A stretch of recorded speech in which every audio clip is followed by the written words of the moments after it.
গীতার বক্তা স্বয়ং ভগবান শ্রীকৃষ্ণ এবং শ্রোতা হচ্ছেন অর্জুন।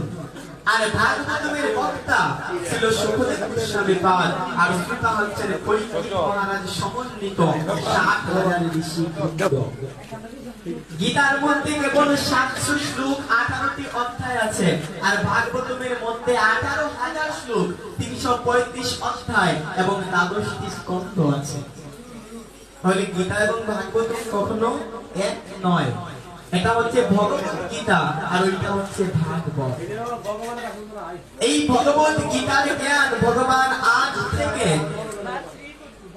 4,20,00,000 বছরের পূর্বে সূর্যদেব বিবস্বানকে দান করেছিলেন।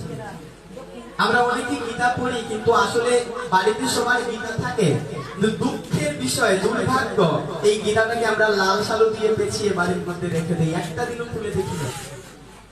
আমি যদি আপনাদের প্রশ্ন করি, আপনাদের তো 45 বছর ধরে এই জায়গার মধ্যে পাঠ হচ্ছে, যেহেতু 45তম বার্ষিকী, বলুন তো গীতার জ্ঞান সর্বপ্রথম ভগবান কাকে দিয়েছেন?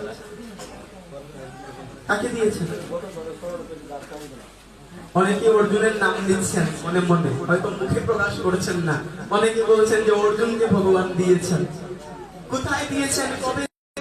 জ্ঞান অর্জুনকে না দিয়ে যুধিষ্ঠিরকে দেওয়া উচিত ছিল কিনা?